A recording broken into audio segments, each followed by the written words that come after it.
नमस्कार। आज के इस एक्सप्लेनर में हम एक ऐसे शानदार साइकोलॉजिस्ट की बात करने वाले हैं जिनकी कहानी सच में किसी रोमांचक थ्रिलर से कम नहीं है। एक ऐसा सफर जिसमें दिमाग के सबसे गहरे रहस्यों की खोज भी है और एक जबरदस्त ऐतिहासिक ड्रामा भी। हम बात कर रहे हैं वोल्फगैंग कोहलर की। ये वो शख्स थे जिन्होंने इंसानी सोच और सीखने के तरीके को एकदम नए नजरिए से पेश किया। तो बिना देरी किए चलिए इस बौद्धिक क्रांति को समझते हैं। जरा सोचिए, प्रथम विश्व युद्ध का दौर है। एक रिसर्चर एक अकेले द्वीप पर फंस गया है। अब आपको क्या लगता है ऐसी स्थिति में कोई क्या करेगा? कोहलर ने इसी अकेलेपन में दिमाग को समझने के हमारे तरीके को हमेशा के लिए बदल कर रख दिया।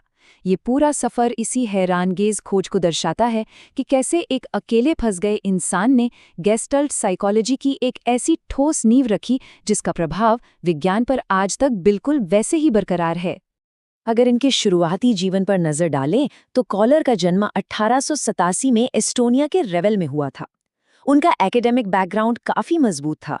1909 में दिग्गज कार्ल स्टम्फ के अंडर उन्होंने अपनी पीएचडी पूरी की।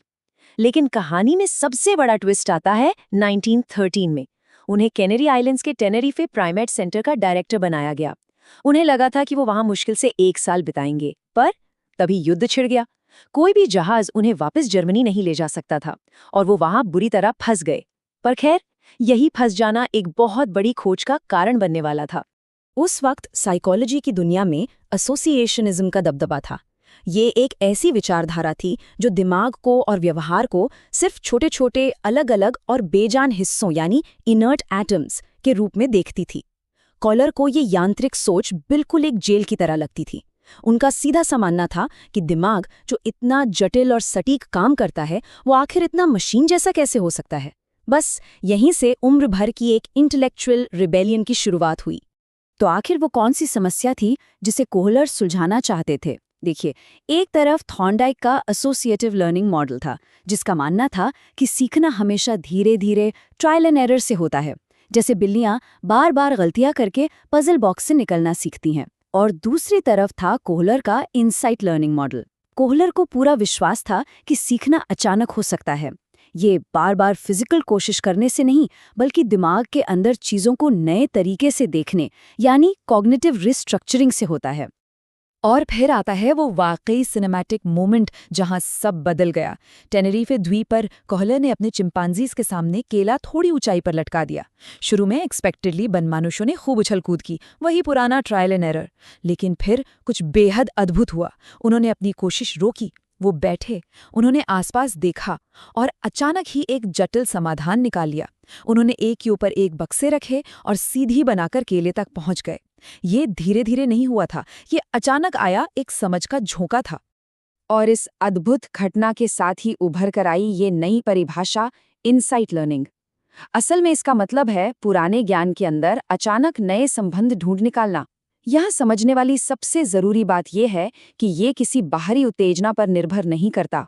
इसके बजाय ये दिमाग के अंदर चलने वाले कॉग्निटिव ट्रायल एंड एरर और जानकारी को फिर से ऑर्गेनाइज करने की ताकत पर आधारित है। वही 1 सेकंड में आने वाली आहा फीलिंग। इस बात को कर्ट कॉफका के इन 2 टर्म से थोड़ा और गहराई से समझते हैं। देखिए, एक होता है जियोग्राफिकल एनवायरनमेंट, यानी जो ठोस फिजिकल चीजें आसपास हैं, और दूसरा होता है बिहेवियरल एनवायरनमेंट, जो दिमाग का अपना खुद का सब्जेक्टिव नजरिया है। कोहलर के एप्स ने अपने सामने पड़े उन आम लकड़ी के बक्से को, जो उनका जियोग्राफिकल एनवायरनमेंट था, अपने दिमाग में बिल्कुल बदल दिया। उन्होंने दिमाग के अंदर उन क्रेट्स को रीस्ट्रक्चर करके एक सीढ़ी का रूप दे दिया। ये होती है दिमाग के बिहेवियरल एनवायरनमेंट की ताकत। अब आते हैं इस पूरी फिलॉसफी की बुनियाद पर, गेस्टॉल। ये एक जर्मन शब्द है जिसका आसान अर्थ है एक ऑर्गेनाइज्ड होल या संपूर्ण संरचना। एक ऐसी पूर्ण संरचना जिसके गुण सिर्फ उसके अलग अलग हिस्सों को जोड़कर नहीं समझे जा सकते। इस दर्शन का सबसे कोर कॉन्सेप्ट यही है कि पूर्णता अपने अलग अलग हिस्सों के जोड़ से कहीं बड़ी होती है। दिमाग हिस्सों में काम नहीं करता, वो पूरे आकार को एक साथ समझता है। अपने इन क्रांतिकारी विचारों को उन्होंने दुनिया तक कैसे पहुंचाया?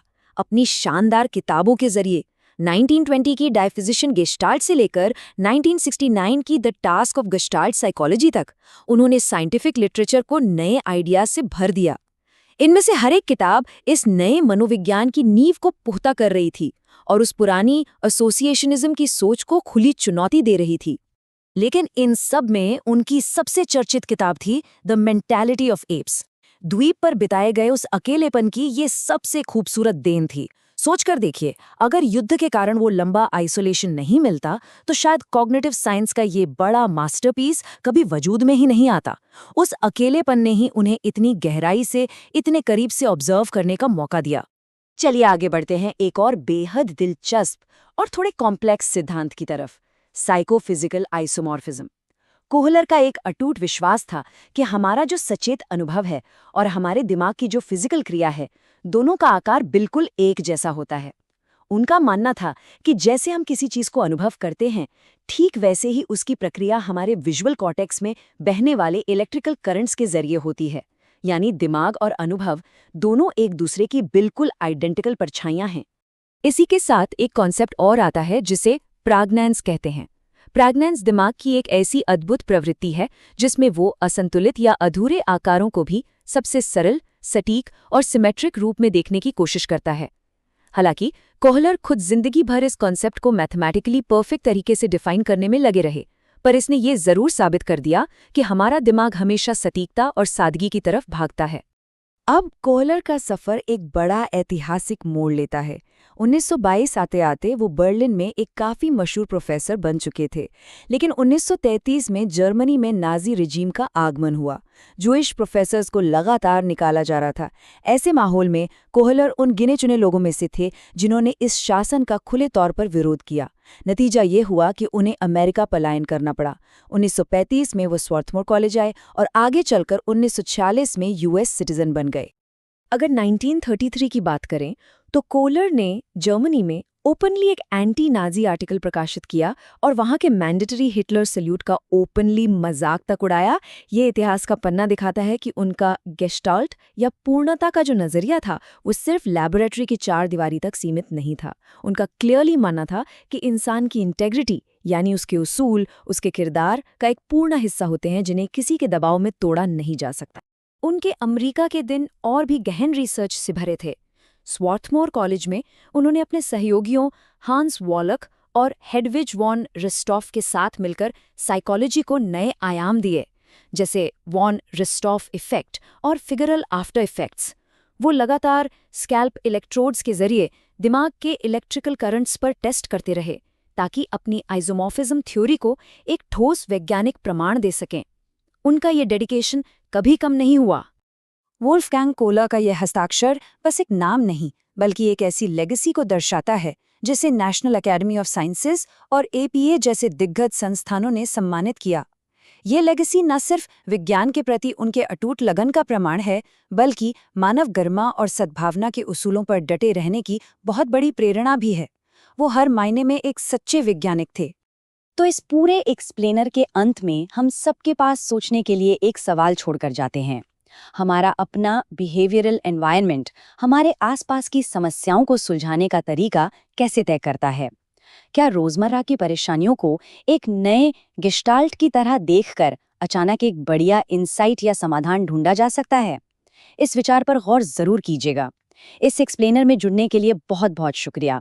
उम्मीद है ये जानकारी आपको कुछ नया सोचने पर मजबूर करेगी।